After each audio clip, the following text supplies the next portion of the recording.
You're moving to LA, you've just done this Woody Allen film, you've gone to Cannes.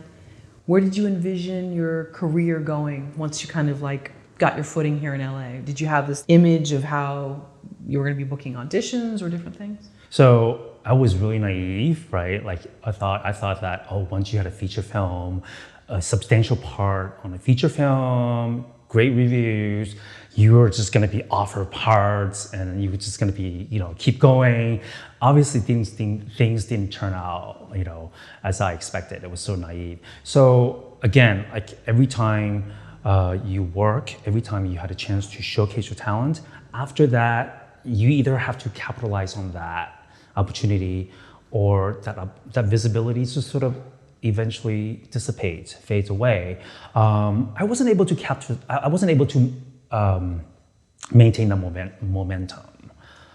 So yeah, again, that was one of the reasons why I wanted to create my own project and start writing and making films and just telling my own stories as an artist.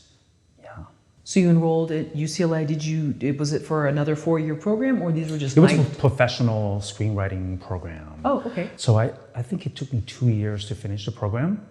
And then I fell in love with writing. I never thought I could write, but having gone through the program, I learned about structure, I learned about character, I learned about all the stuff that we need to be working on as a screenwriter, how to tell a story, conflicts and all this stuff. And so, I fell in love with the process. Writing is one of those things you can do every day, even in your pajamas. Acting, you have to be given the opportunity, right? So I write every day. I love it. I love the process. So when you were sitting in class at UCLA, whether they were night classes or whatever, were you ever like going back to the time when you were at Stanford being like, wait a minute, here I had this one sort of idea of where my life would be going, and now I'm in these classes at UCLA studying screen, because you were a poli-sci major? Right, I was a poli-sci major. I think life is really unpredictable. I think life just evolves and different things happen to your life. I think I knew what I needed to work on.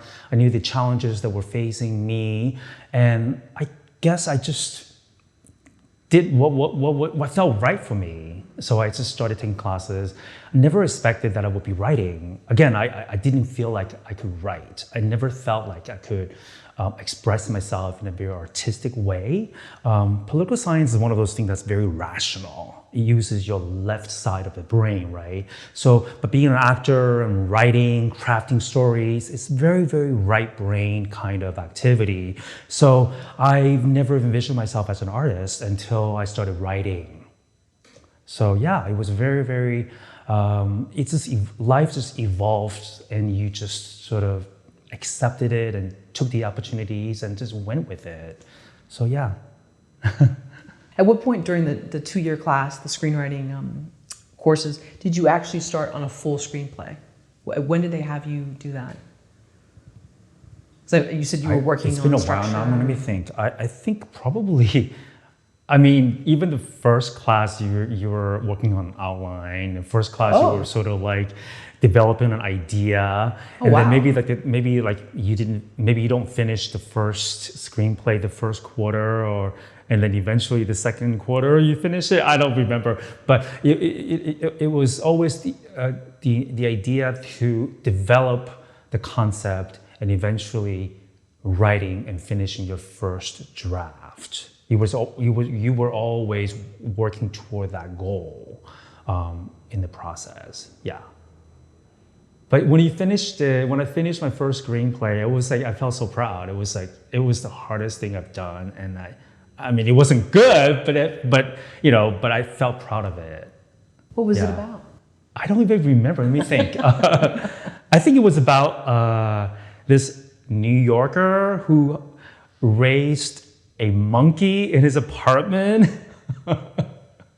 Interesting. And how he was emotionally devoid or disabled, so he was relying on this monkey to thrive.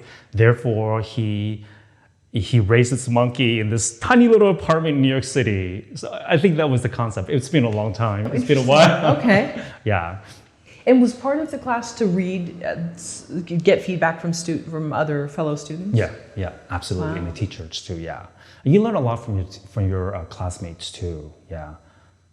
Yeah, I know from just taking a few writing classes, the thing I learned was like how many incredible writers there were. Like whatever I thought I did was great, I would hear other people and be like, oh my goodness, that's so amazing. Like, but you know, one of the things how I is people doing learned it? from the class was, and this is really, really helpful for me as a writer, as a filmmaker, is to really take criticisms, be able to do that, and be wise enough to know what feedbacks what advice to take and what advice from people to discard, and just be able to know that, and sometimes feedback from people, it gives you, it makes you discover things you never considered before, or things that are not clear to them, so therefore it's not clear. So you just have to fix it, whatever it is, So I was able to like learn how to take notes graciously and wisely. So that was very important. That's interesting. So how could you tell when somebody was trying to be helpful rather than someone that was actually just like, I'm going to trash this guy's work kind of thing? So you have to rely both on your left and right brain. Rationally, look at what they're saying without your ego getting in the way of what they're saying. So it's just to analyze, okay, so this note, rationally, is he or she right? Don't take away the ego, right? Don't say, oh my God, I don't like this person, whatever. Take that away. It's just rationally analyze it and think about it. So I definitely use that part, the rational part of your brain. But once you trust that note, then you have to use the right side of your brain to say, okay, now how do I come up with a solution? So so left side and right side, that's how they work together to take a note, a constructive note.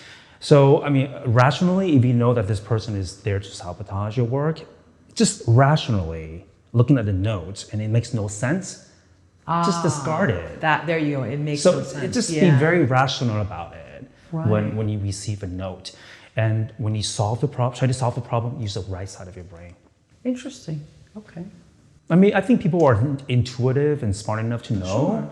Yeah. Just, trust your instincts and don't let your ego get in the way, Was the goal at the end of the class to end up making a feature film, or no, it was strictly just to keep honing your craft? Right, this is a screenwriting class. Oh, okay. Yeah, screenwriting class.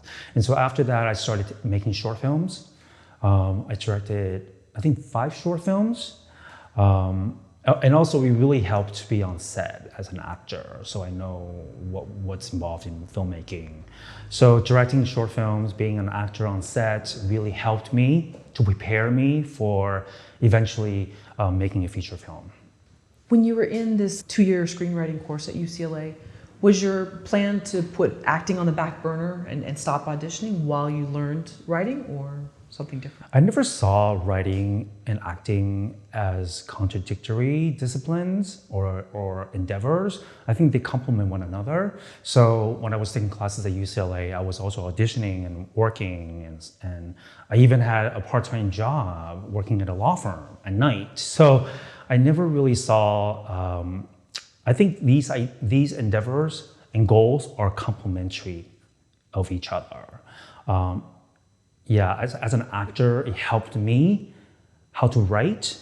As a writer, it helped me as an actor on like how to analyze the character and stuff like that. So it's very, very related. And the classes, I never really had any conflict in terms of auditioning, working, or classes. And if there were, I don't remember there were that many, you would just sort of work it out. Yeah. Were you a paralegal? At nighttime, yeah. Oh, okay. I was at night, yeah. I worked at night, yeah. At Century City. Oh, wow. Okay. So you were reviewing cases and helping out with different... I was helping out with whatever needed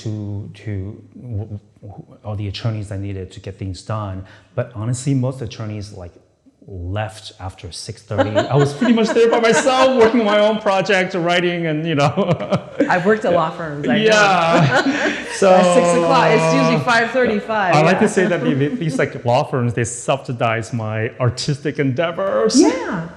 And if you were there at night, that's actually probably, because some of it's actually interesting because you are using this like critical thinking part of your brain and sort of problem solving and stuff. So interesting. So you're using that side, and then you're going to the screenwriting and acting, which is a difference. So you're giving yourself a break. I think it's good to exercise both parts of your brain. Yeah.